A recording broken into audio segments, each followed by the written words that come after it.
नमस्कार प्यारे दोस्तों। देखिए हर क्लास में कुछ ऐसे बच्चे होते हैं जो लास्ट में बैठते हैं, पीछे बैक बेंचर, जो कि सबसे पीछे बैठते हैं, जिनका पढ़ाई लिखाई से कोई खास ज्यादा मतलब होता नहीं है, सिर्फ आते हैं तो पूरे स्कूल का राउंड लेने के लिए। अब उन बच्चों को रोकता कौन है? टीचर। और टीचर के जस्ट आगे बैठते हैं पढ़ने लिखने वाले बच्चे, जिसको हम पॉजिटिव कहेंगे। ये जो मैं एग्जांपल दे रहा हूं ना, ये एग्जांपल ही आपको समझाएगा कि इलेक्ट्रॉन एमिशन यानी कि फोटो इलेक्ट्रिक इफेक्ट कैसे समझ सकते हैं आसान भाषा में। कि हमने माना कि कोई एक टीचर है, यहाँ पे कोई टीचर है, इसके आगे वाली साइड पे पढ़ने वाले बच्चे यानी कि पॉजिटिव होंगे, और सबसे लास्ट में कौन होंगे? नेगेटिव। सबसे ज्यादा ऐसा नहीं कि पूरी क्लास खाली रहेगी, नहीं नहीं, यहाँ भी होंगे कुछ कुछ, कुछ पढ़ने, कुछ पॉजिटिव, ये एक अलग कॉन्सेप्ट है ना। हम सिर्फ अपने काम की बात पे ध्यान देंगे कि लास्ट में बैठा होगा सबसे ज्यादा बैक बेंचर, जिसको कहते हैं, जो कि हम कहेंगे कि जिनका पढ़ाई लिखाई से कोई खास मतलब नहीं होता, ये सिर्फ आते हैं स्कूल का राउंड लेने के लिए। कहा भाई मेरी वाली तो आई है, तो अपनी वाली देखिए आई है कि नहीं। वही वाला सीन वाला ये है बैक बेंचर जिसको कहते हैं। ठीक, अब एक बात मुझे बताइए, बैक बेंचर, समझना मेरी बात को, मैं कॉन्सेप्ट क्या समझाना चाह रहा हूं कि पूरी की पूरी क्लास है ये, इस क्लास में ये बैक बेंचर बैठे हैं, पीछे वाला दरवाजा खुला हुआ है। अब यहीं कोई एक बंदा बैठा होगा, क्या वो अपने आप निकल सकता है?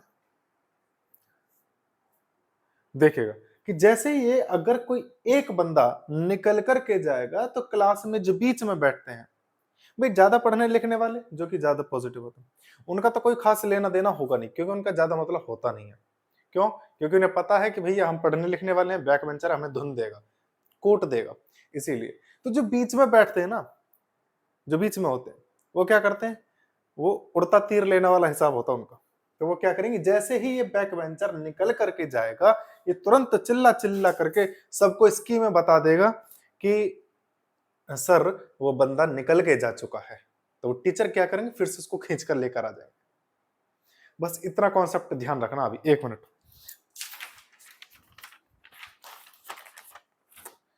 हाँ इतना कॉन्सेप्ट ध्यान रखना बस। अब आगे चलते हैं, हम बात करते हैं इलेक्ट्रॉन एमिशन की। अभी ये स्टोरी को याद रखना आप, कि जैसे ही बैक बेंचर निकल करके जाता है, ये बच्चे चिल्ला जाते हैं और ये इस बैक बेंचर को वापस से बुलवा लेते हैं। अब बारी आती है इलेक्ट्रॉन एमिशन की, कि हर एक मैटर, कोई भी पूरे इस यूनिवर्स में कोई भी चीज अगर किसी चीज से बनी हुई है, तो वो सबसे छोटी उसकी इकाई होती है एटम, परमाणु। अब हर एटम में कुछ संरचना ऐसी होती है कि जिसको मैं यहाँ पे पॉजिटिव, और इसके इर्द गिर्द नेगेटिव होता है, चारों तरफ, हर पॉसिबल डायरेक्शन कंडीशंस में इलेक्ट्रॉन होंगे। यहाँ पे न्यूट्रॉन भी होता है, जो कि न्यूट्रल होता है, जो मतलब फोर्स लगाता है। एक तरीके से मैं यहाँ पे कह सकता हूं कि न्यूट्रॉन तो टीचर हो गया, पॉजिटिव ये पढ़ने वाले बच्चे हो गए जो कतई टीचर की जड़ में ही रहे, और जो पीछे की तरफ जाते जा रहे हैं बैक बेंचर हैं। तो इसका मतलब क्या है कि सर न्यूट्रॉन का फोर्स इन इलेक्ट्रॉन्स पर कम लगता है, बहुत कम, ना के बराबर। ठीक है, वही सीन क्लास का है कि टीचर की बात को ये कम मानते हैं बैक बेंचर। कहते हैं ना कि हाँ टीचर होगा, अपने घर पे साढ़े बाहर निकल, वही वाला सीन है ना। अब देखो जरा कि इलेक्ट्रॉन को जब ये देखो, सुनिए, एटम की सेल को ये इलेक्ट्रॉन छोड़ भी सकते हैं। सेम वही कंडीशन है कि बैक बेंचर भी क्लास को छोड़ सकता है, गेट से चुप निकल जाएगा, किसी को पता नहीं चलेगा, है ना, छोड़ सकता है। अब अगर ये इलेक्ट्रॉन अपने एटम की सेल को छोड़ करके निकल जाए, तो इसी को कहा जाता है मेरे प्यारे बच्चे फ्री इलेक्ट्रॉन, यानी कि इसको कहा जाएगा मुक्त इलेक्ट्रॉन, मुक्त इलेक्ट्रॉन। चलो जी, बहुत अच्छी बात, ठीक है, ये चीज समझ में आ गई कि सर मुक्त इलेक्ट्रॉन वो है जो एटम की किसी बाह्य कोश से, आउटर मोस्ट सेल से निकल करके बाहर निकल जाए, उसी को कहा जाएगा फ्री इलेक्ट्रॉन। चलिए, अब मेरे पास एक प्लेट ले लेता हूं मैं, मेरे पास एक ये प्लेट है, थोड़ी सी इसका आकार आकृति बदल गई है, पर मान लेना कि ये प्लेट है, किसी भी धातु की है, मान लेते थोड़ी सी देर के लिए। इसमें परमाणु होंगे, परमाणु के अंदर इलेक्ट्रॉन होंगे, और इलेक्ट्रॉन है तो आउटर मोस्ट सेल से निकलने वाला इलेक्ट्रॉन जो कि फ्री इलेक्ट्रॉन है वो भी है। भैया इसमें पूरे में बहुत सारे हमने मान लिया कि फ्री इलेक्ट्रॉन है। थोड़ा सा और आगे बढ़ते हैं कि सर हम जो टॉपिक डिस्कस करने जा रहे हैं उसका नाम है इलेक्ट्रॉन एमिशन, यानी कि इलेक्ट्रॉन का निकल जाना। अब इस प्लेट में से जो फ्री इलेक्ट्रॉन है, भाई देखो समझो, यहां पे एटम है, ठीक है, ये रहा। अब यहां से अगर ये इलेक्ट्रॉन फ्री इलेक्ट्रॉन बनकर के निकलना चाहे तो निकल नहीं सकता क्या? सर बिल्कुल निकल सकता है, लेकिन जो सीन इस स्टोरी में मैंने बताया था कि जैसे ही निकल करके जाएगा, निकल तो सकता है, निकल करके जाएगा तो ये बीच वाले बच्चे चिल्ला चिल्ला करके सारी स्कीम बता देंगे टीचर को, टीचर डंडा के बल पे इन्हें वापस बुला लेगा। वही स्टोरी इनके साथ होती है कि फ्री इलेक्ट्रॉन जब एटम की सेल को छोड़ करके निकल करके जाएगा तो ये पूरा का पूरा एटम पॉजिटिव हो जाता है। भाई जब एक इलेक्ट्रॉन निकल के चला गया तो सीधी सी बात है कि पूरा एटम कैसा हो जाएगा? एटम नहीं रहेगा, वो पॉजिटिव आयन बन जाएगा, पॉजिटिव हो जाएगा, क्योंकि पॉजिटिव का नंबर ज्यादा हो जाएगा, इलेक्ट्रॉनों का कम हो जाएगा, सीधी सी बात है। जब पॉजिटिव का ज्यादा हो जाएगा तो क्या होगा? देखना जरा, एटम पूरा पॉजिटिव है, इलेक्ट्रॉन निकल करके गया नेगेटिव, पॉजिटिव और नेगेटिव एक दूसरे को अट्रैक्ट कर लेंगे, ये वापस खींच करके बुला लेंगे, फिर से ये इलेक्ट्रॉन जैसे तैसे निकल करके गया फिर से वापस आ जाएगा। वही स्टोरी इसकी है कि जैसे ही बैक बेंचर क्लास को छोड़ करके बाहर निकलेगा, ये पढ़ने वाले बच्चे तुरंत चिल्ला करके बुला लेंगे। वो वही सीन वही है कि वो उसको खींच लेते हैं, अट्रैक्ट कर लेते हैं अपनी तरफ, वो भी वापस आ जाता है। यानी कि सीधी बात तो इतनी है कि सर कोई भी एक फ्री इलेक्ट्रॉन अपने एटम की आउटर मोस्ट सेल को छोड़ तो सकता है, वो फ्री है, लेकिन बाहर नहीं निकल पाता, निकल नहीं पाता। क्यों? भाई छोड़ तो दिया इसने, लेकिन बाहर निकल कहां पाए? खींच के बुला लिए, अट्रैक्शन की वजह से खींच के तो बुला लिए। यानी कि एक चीज तो सिंपल सी है कि सर इनके अट्रैक्शन की रेंज से अगर बाहर निकल जाए, अट्रैक्शन की रेंज से, जैसे कि अगर ये बैक बेंचर पूरे स्कूल को ही छोड़ के बाहर निकल जाए, ना तो किसी टीचर का बस चले ना कुछ, सीन सेम उसका है। अगर ये इलेक्ट्रॉन इस पूरे की पूरी प्लेट सरफेस से निकल करके बाहर चले जाएं, तब तो वापस नहीं आ सकते सर, है ना? इसी टाइप से होता है इलेक्ट्रॉन एमिशन। क्या होगा? Electron emission. लेकिन सर जैसे ही इससे निकलने को होगा तुरंत वापस ही खींच लेगा, तो ऐसा क्या करा जाए कि वापस इसी के अंदर आ जाए? तो ये एक सीन तो हो सकता है, क्या? वापस इसी स्टोरी को समझते हैं। बैक बेंचर निकला यहां पे, ऐसा क्या करा जाए कि पूरी की पूरी क्लास शांत रहे? एक तो है कि सर इस बैक बेंचर के सपोर्ट में ना यहाँ कोई बंदे खड़े होने चाहिए पावरफुल, कि अगर कोई से ने भी चूचा करी तो तोड़ देंगे। यानी कि एनर्जी होगी ना एक तरीके से कि भाई एनर्जी ज्यादा होगी यहाँ पे तो ये बेचारे शांत रहेंगे, अब इनका कोई बस नहीं चलेगा, क्योंकि इन्हें पता है कि थूत पिट जाएगी, शकल का नक्शा चेंज हो जाएगा। वही ये है कि हम क्या करें कि सर इस प्लेट से इलेक्ट्रॉन को परमानेंट निकालने के लिए बाहर से एनर्जी देनी पड़ेगी। क्या करना पड़ेगा? बाहर से एनर्जी देनी पड़ेगी उस इलेक्ट्रॉन को निकालने के लिए। चलिए बहुत बढ़िया, चलो जी हमने एनर्जी दे दी। अब वो एनर्जी किस तरीके से दी जाएगी, कितने टाइप होते हैं उसके बारे में बाद में डिस्कस करेंगे, अभी पहले आगे समझ लेते हैं। अभी एक चीज और, अब एक चीज देखो, बैक बेंचर है छोटे छोटे, है ना, समझना मेरी बात को। एक बैक बेंचर निकल के गया थोड़ा हाइट में, तो नॉर्मल ऐसे है भाई, उसकी सपोर्ट में ज्यादा बंदे चाहिए। एक गया पावरफुल बहुत तगड़ा, वो तो खुद ही हैंडल कर लेगा, उसकी सपोर्ट में कम बंदे चाहिए। यानी कि इस क्लास में इससे निकलने वाला जो फ्री इलेक्ट्रॉन जो बैक बेंचर है उस पर डिपेंड भी करता है कि एनर्जी कितनी चाहिए। अब वापस इस स्टोरी पे आओ कि इस प्लेट से इलेक्ट्रॉन को निकालने के लिए जितनी एनर्जी चाहिए, सरफेस से, सिर्फ सरफेस से बाहर निकालना है। कैसे? देखो, इलेक्ट्रॉन यहां से निकला और सिर्फ सरफेस के बाहर आके दरवाजे पे आके खड़ा हो गया।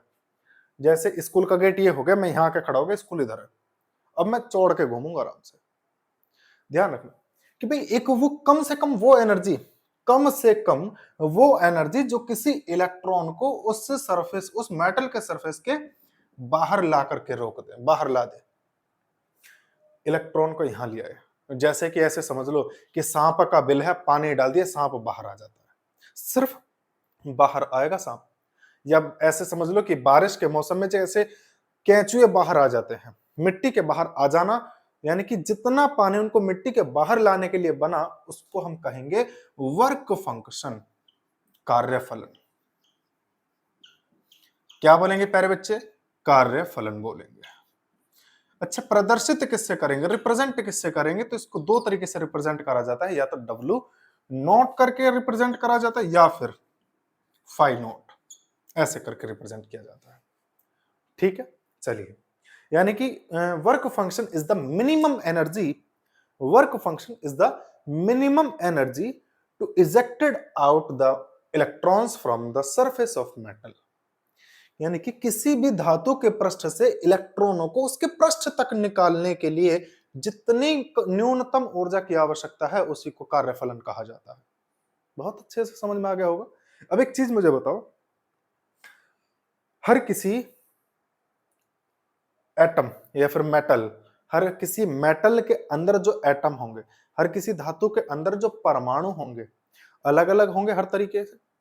भाई ये प्लास्टिक है तो इसके परमाणु इलेक्ट्रॉन अलग होंगे, एल्यूमिनियम है तो उसके अलग होंगे, सीजियम है तो उसके अलग होंगे, टंगस्टन है तो उसके अलग होंगे, हर किसी के अलग होंगे। यही मैं बताना चाह रहा था यहाँ पे कि जैसे अगर बैक बेंचर, मतलब वो छोटा गुंडा है, कोई छोटा बदमाश बना फिर रहा है, नई नई उम्र का, उसके लिए सपोर्ट में ज्यादा बंदे चाहिए क्योंकि वो नया नया है। कोई हट्टा कट्टा पहले से तंदुरुस्त एकदम धंग धसोड़, उसके लिए कम चाहिए। वही चीज यहाँ है कि अगर मतलब मेटल के ऊपर डिपेंड करता है वर्क फंक्शन, कि मेटल से निकलने वाला इलेक्ट्रॉन अगर ठीक ठाक है, कम एनर्जी की जरूरत पड़ेगी। कमजोर है बेचारा, लेग पीस बड़ा कमजोर है, तो फिर क्या, वर्क फंक्शन ज्यादा देना पड़ेगा, एनर्जी ज्यादा देनी पड़ेगी। यानी कि वो कम से कम एनर्जी जिससे निकल जाए वो ज्यादा भी हो सकती है। डिपेंड किस पे कर रही है सर? वो डिपेंड करेगी मेटल पे। हर मेटल का अपना अलग अलग सीन है। भाई किसी मेटल का जो न्यूट्रॉन है उसमें ज्यादा नंबर ऑफ न्यूट्रॉन्स होंगे तो उसकी अट्रैक्शन पावर ज्यादा होगी, तो उसको क्या चाहिए, उसको ब्रेक करने के लिए वर्क फंक्शन ज्यादा चाहिए। नहीं समझे? दोबारा कोशिश करता हूं, काहे परेशान? जब तक ये ना समझ जाओ कि वर्क फंक्शन मेटल पर डिपेंड करता है, हम छोड़ेगा नहीं साड़ा। देखिएगा, ये हो गया मेटल, यहाँ पे एक एटम है, पॉजिटिव आयन है, इसमें न्यूट्रॉन भी है। न्यूट्रॉन ही खींचता है इलेक्ट्रॉन को, जैसे अभी मैंने बताया कि इलेक्ट्रॉन बाहर निकलना तो चाहता है लेकिन उसको वापस खींच लेता है न्यूट्रॉन, क्योंकि वो पॉजिटिव हो जाता है पूरा का पूरा एटम। चलो, इसमें मानकर चलना कि जो मेटल है इसमें 5 न्यूट्रॉन है, एक मेटल मेरे पास दूसरी है, इसमें 25 न्यूट्रॉन है। ठीक है, अब एक बात बताओ, यहां से इलेक्ट्रॉन निकल रहा है और एक इलेक्ट्रॉन यहां से भी निकल रहा है, मोस्ट पावर किसको अट्रैक्ट करने में लगेगी? ये तो कम पावर लगा पाएगा न्यूट्रॉन इस इलेक्ट्रॉन पर, ये ज्यादा पावर लगाएगा और ज्यादा से तेजी से खींच लेगा। वही सीन है कि जहां तेजी से खींच लेगा, जहां ज्यादा फोर्स के साथ खींचेगा, अट्रैक्शन फोर्स ज्यादा होगा, तो उस अट्रैक्शन फोर्स को ब्रेक करने के लिए, अट्रैक्शन फोर्स को ब्रेक करने के लिए, तोड़ने के लिए सर एनर्जी, कम से कम एनर्जी ज्यादा चाहिए। मिनिमम एनर्जी जो है उसकी रिक्वायरमेंट ज्यादा होगी।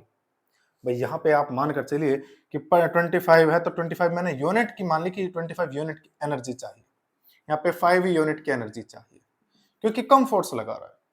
तो ये इसका वर्क फंक्शन हो जाएगा कि जितने यूनिट की एनर्जी उस इलेक्ट्रॉन को उसके सरफेस तक ला दे, उसी को वर्क फंक्शन कहते हैं। ध्यान रखना, वर्क फंक्शन किसी भी इलेक्ट्रॉन को स्पीड या वेलोसिटी नहीं देता है। वर्क फंक्शन स्पीड नहीं देगी इस इलेक्ट्रॉन को, वो सिर्फ सरफेस तक लाकर छोड़ेगी, सरफेस तक लाकर छोड़ेगी, जिसको कहते हैं वर्क फंक्शन। यूनिट क्या होगी इसकी? अब यूनिट समझ लो सर। वर्क फंक्शन की यूनिट देखो, एनर्जी होती है, मैंने भी बताया एनर्जी ही होती है, तो एनर्जी के लिए जूल भी हम लिखते हैं, लेकिन बात तो हम कर रहे हैं बहुत छोटे स्केल पर, यूनिट रखें बहुत बड़े स्केल वाली, तो ये तो ऐसी बात होगी ना कि ऊंट के मुंह में जीरा, है ना। तो क्या करें कि सर एनर्जी का कुछ छोटा सा यूनिट देख लो, तो छोटी यूनिट होती है इलेक्ट्रॉन वोल्ट। और मेरे प्यारे बच्चे याद रखना, electron volt is the most smallest unit of energy. यानी कि इलेक्ट्रॉन वोल्ट जो है बहुत छोटी यूनिट होती है किसकी, एनर्जी की।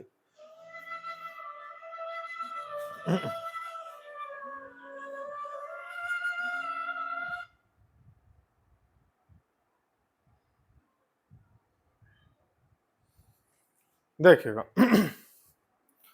यानी कि एक electron volt equals to 1.6 into 10 की पावर माइनस का 19 जूल होता है।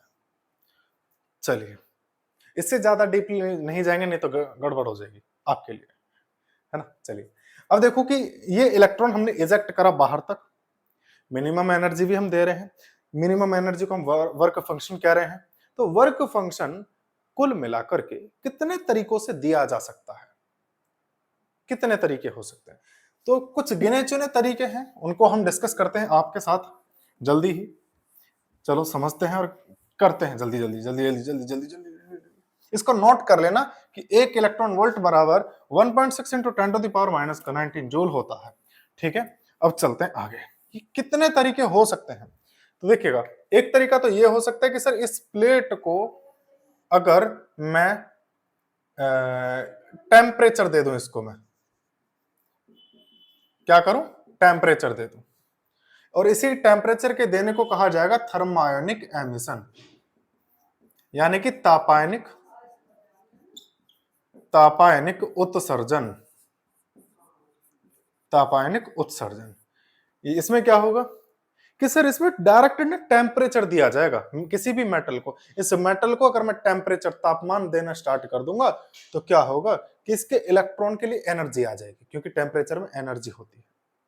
तो क्या होगा फिर कि सर जैसे टेम्परेचर आएगा, इलेक्ट्रॉन तो इंतजार कर रहे हैं, एनर्जी मिले, कहीं से भी मिले, कैसे भी मिले।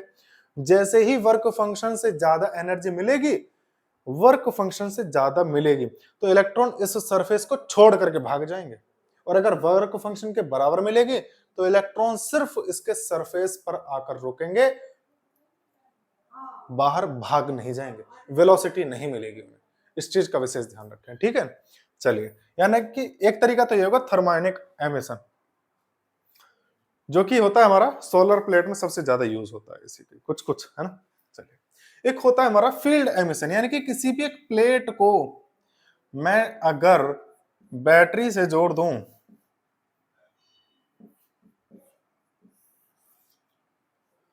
लीजिए, अब क्या हो गया कि इसको बोला जाएगा फील्ड एमिशन।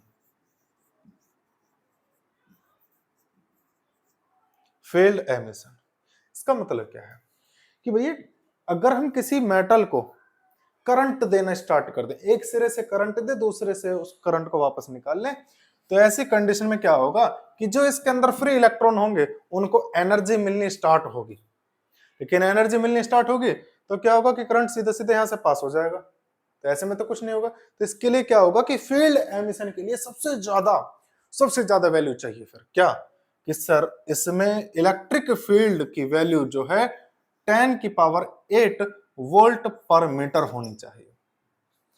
कि 1 मीटर की अगर प्लेट हो तो उस प्लेट में पोटेंशियल डिफरेंस, उसका विभवांतर 10 की घात 8 यानी कि 10 टू द पावर 8 वोल्ट होना चाहिए। यह सबसे ज्यादा कॉस्टली पड़ता है। और इसमें जो प्लेट है ना, पूरी तरीके से, मतलब पूरी तरीके से तो नहीं, पर हाँ कुछ कुछ पार्शियली बर्बाद, डैमेज हो जाती है ना, क्योंकि रेड हॉट हो जाती है, इसीलिए इसको कम यूज में लिया जाता है। अच्छा, एक और भी तरीका हो सकता है, क्या कि सेकेंडरी एमिशन कहते हैं जिसको। क्या होगा उसमें कि सर हम एक गठरी में बहुत सारे इलेक्ट्रॉन भरकर लेकर आए, क्या करेंगे, बहुत सारे इलेक्ट्रॉन गठरिया में भर के लेकर आए और हमने लाके ऐसे देकर मारी, पटक के मारी। अगर रख देंगे तो कुछ नहीं होने वाला, पटक करके मारना पड़ेगा। ले, जैसे ही पटक करके मारेंगे तो हमने क्या करा, उन जो गठिया भर के इलेक्ट्रॉन थे उनमें हमने क्या करा, काइनेटिक एनर्जी दी, गतिज ऊर्जा दी। अब जैसे ही वो गतिज ऊर्जा लेकर इस पे जाएंगे तो इसमें प्रेजेंट पहले से ही फ्री इलेक्ट्रॉन्स को वो अपनी एनर्जी ट्रांसफर कर देंगे और जो नए वाले इलेक्ट्रॉन हैं, जो इस प्लेट के इलेक्ट्रॉन है, वो उस एनर्जी को निकल करके तुरंत भाग जाएंगे। ऐसे समझो कि भैया जैसे किसी गांव में अंधेरे में चुपचाप चोर बैठे, अब अचानक से पुलिस ने धुआंधार फायरिंग कर दी अंधेरे में, वैसे धूल में लठ मारने, तो क्या होगा, सारे के सारे चोर लुटेरे ऐसे भागेंगे जैसे कि, मतलब समझ जाओ मैं कहूं क्या, समझ तो तुम गए होगे, है ना। तो वही सीन सेकेंडरी इसीलिए कहा गया क्योंकि पहले इलेक्ट्रॉन जो हमने उनको फेंक के मारा, बम्बार्डिंग करी, दूसरे इलेक्ट्रॉन जो निकल करके गए, इसीलिए सेकेंडरी कहा गया इसको, ठीक है। इसको फील्ड इसलिए कहा गया क्योंकि इलेक्ट्रिक फील्ड इंटेंसिटी वैद्युत क्षेत्र की तीव्रता के लिए। अच्छा, एक होता है फोटो इलेक्ट्रिक इफेक्ट, जिसके बारे में पूरी की पूरी रामायण लिखी है। फोटो इलेक्ट्रिक इफेक्ट बहुत ही सुंदर, अति सुंदर है। इसमें क्या होता है, इसको थोड़ा सा जल्दी जल्दी से हम डिस्कस कर लेते हैं क्योंकि इसमें सब कुछ जो पढ़ना है वो इसी में पढ़ना है। इससे हमें कोई लेना देना नहीं, इसको तो भूल जाओ। इससे थोड़ा थोड़ा सा लेना देना है तो वो बाद में काम आएगा, बाद में फिर कभी फिलहाल इसको पढ़ते हैं। फोटो इलेक्ट्रिक इफेक्ट, इसके नाम से भी पता चल रहा होगा, प्रकाश वैद्युत प्रभाव। प्रकाश वैद्युत प्रभाव जाको मतलब ये है कि प्रकाश से विद्युत का बनना, यानी कि फोटो का मतलब होता है फोटोन, कि लाइट इंसिडेंट कराई और करंट बनना शुरू हुआ, जो कि सेम इसके जैसा है थोड़ा थोड़ा सा, लेकिन ये टेम्परेचर से रिलेटेड है ना, ये लाइट से रिलेटेड है। ये लाइट के द्वारा टेम्परेचर दिया जा रहा है एक तरीके से, और ये किसी भी तरीके से टेम्परेचर दे रहे हैं कि हमने प्लेट आंच पे रख दी, इलेक्ट्रॉन एमिशन स्टार्ट हो जाएगा। इसमें आंच से लेना देना नहीं, इसमें लाइट से लेना देना। लाइट जैसे इंसिडेंट हो कि तुरंत निकलना स्टार्ट हो जाएगा। अब इसमें होता क्या है, किसने खोज करी, तो इस अकेली फोटो इलेक्ट्रिक इफेक्ट की खोज करने वाले बहुत सारे वैज्ञानिक हैं, बहुत सारे, जैसे कि पी लेनार्ड हो गया, हॉलवेस हो गया, फ्रेडरिक हर्ट्ज हो गया, फेनरिक हर्ट्ज कुछ ऐसे, हेनरिक हर्ट्ज हो गया। काफी सारे ऐसे साइंटिस्ट हैं जिन्होंने इसके बारे में पूरा डिस्कशन करते रहे। लेकिन सबसे पहली ये जो घटना देखी वो किसने देखी, तो वो हेनरिक हर्ट्ज हैं, जिनके सम्मान में आवृत्ति यानी कि फ्रीक्वेंसी की यूनिट को हर्ट्ज कहा जाता है, ठीक है। अब चलिए होता क्या देखिएगा, एक ही मेटल हो गया, इसको कहते हैं cathode. I hope is it visible up for you. ये होगी वैक्यूम ट्यूब। देखो ड्राइंग थोड़ी सी कमजोर है, मान लेना, सही है ना। एक होगी यहाँ पे ट्यूब, इसको क्या करते हैं कि यहां से लाइट इंसिडेंट कराई जाती है, लाइट इंसिडेंट करी जाती है, यहां से इसको हम कनेक्शन करते हैं बैटरी से, ये मेजर करने के लिए कि हाँ लाइट आती है कि नहीं आती, ठीक है ना। यहाँ पे इसका पॉजिटिव चेंज होता रहता है, इसको चेंज भी करते हैं, ये पॉजिटिव और ये हो गया पॉजिटिव और वो हो गया नेगेटिव। यहाँ इसका लगा दिया जाता है एमीटर, करंट मेजर करने के लिए कि वास्तव में करंट आ भी रहा है कि नहीं, या गैल्वेनोमीटर लगा सकते हैं, ज्यादा बेहतर है। हालांकि इसमें जो हम एमीटर लगाते हैं वो एमीटर की जगह हम लगाते हैं माइक्रो एमीटर, बहुत छोटा वाला, यानी कि माइक्रो एमीटर लगाते हैं। यहाँ बैटरी से कनेक्शन दे दिया जाता है। और इसमें करा क्या जाता है वो समझ लेते हैं थोड़ा सा। एक प्लेट है, अब ये प्लेट किसी की भी हो सकती है, लेकिन किसी का मतलब ये नहीं कि कुछ भी हो, कुछ गिनी चुनी चुनिंदा होती है, मतलब है ना, अभी बताऊंगा वो भी, कि इस प्लेट पर जब लाइट इंसिडेंट होगी, प्रकाश आपतित होता है, तो इसके प्रभाव से, यानी कि जैसे प्रकाश पड़ेगा तुरंत इलेक्ट्रॉन निकलने शुरू हो जाएंगे। क्यों हुए, क्योंकि वर्क फंक्शन से ज्यादा एनर्जी मिलते ही इलेक्ट्रॉन बाहर भाग जाएंगे, और अगर वर्क फंक्शन के बराबर होगा तो सिर्फ सरफेस पर आकर के देखेंगे, अच्छा कोई है, हाँ ठीक है कोई दिक्कत, वो वाला सही है ना। अब इनकी एनर्जी मैंने लिखा कि ये है एच न्यू, न्यू का मतलब फ्रीक्वेंसी, तो यहां से इलेक्ट्रॉन इजेक्ट होने स्टार्ट हो जाएंगे, इलेक्ट्रॉन निकल करके भागेंगे यहां की तरफ, क्योंकि पॉजिटिव है, पॉजिटिव अट्रैक्ट करेगा, यहां जाएगा सीधे। और अगर इलेक्ट्रॉन निकल करके यहाँ जाते हैं तो सीधी सी बात यह है कि सर्किट कंप्लीट हो जाता है, क्योंकि यहाँ पे इसका पोटेंशियल है, वहां पे इसका पोटेंशियल है, बीच में कुछ भी नहीं है। लेकिन जैसे इलेक्ट्रॉन निकल करके यहां से यहां जाएंगे, सर्किट कंप्लीट हो जाता है और उसमें हमारी इंडिकेट हो जाता है कि वास्तव में करंट हो रहा है। इसका मतलब क्या है कि इलेक्ट्रॉन सच में निकल करके जा रहे हैं, ये प्रूफ हो जाता है कि वास्तव में फोटो इलेक्ट्रॉन, जैसे हम किसी एक प्लेट पर लाइट इंसिडेंट करते हैं तो वहां से इलेक्ट्रॉन निकल करके चले जाते हैं। अगर करंट फ्लो नहीं होता तो हम मानते ही नहीं, मतलब हमें पता होता कि इलेक्ट्रॉन निकल करके गए ही नहीं है, क्योंकि बिना इलेक्ट्रॉन के वैद्युत धारा प्रवाहित नहीं हो सकती, इलेक्ट्रिक करंट फ्लो नहीं हो सकती। इतना तो हो गया।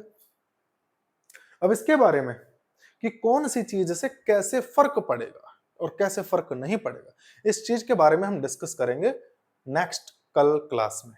ठीक, अब एक चीज अभी मैं बता रहा था कि मैं आपको बता के जाऊंगा कि कौन सी मेटल होनी चाहिए। तो देखो, ली ना के सॉरी सीजियम, रूबिडियम, ये जो कुछ एलिमेंट होते हैं जिनको हम एल्काली मेटल कहते हैं, क्षारीय धातु कहते हैं, क्षारीय धातु, एल्काली मेटल, ये लिथियम, सोडियम, पोटेशियम, हम गलत बोलते हैं पोटेशियम, पोटेशियम होता है, मैंने भी वीडियो में देखा था ना, sorry, lithium, sodium, potassium, caesium, rubidium, ये विजिबल लाइट के लिए फोटो इलेक्ट्रिक इफेक्ट दिखाते हैं, दृश्य प्रकाश के लिए प्रकाश उत्सर्जन, प्रकाश विद्युत उत्सर्जन करते हैं, प्रकाश दृश्य प्रकाश से। दूसरा होता है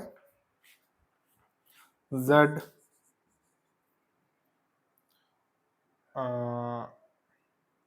एक तो मुझे पीरियोडिक टेबल याद नहीं होती, बड़ी मुश्किल से, ये भी बड़ी मुश्किल याद हुआ मुझे, ZN करके कुछ ऐसे ऐसे ही है भाई, माइंड से स्लिप हो गया, कोई दिक्कत नहीं। यानी कि ZN वाली जो सीरीज है ना, ZN वाली जो सीरीज है,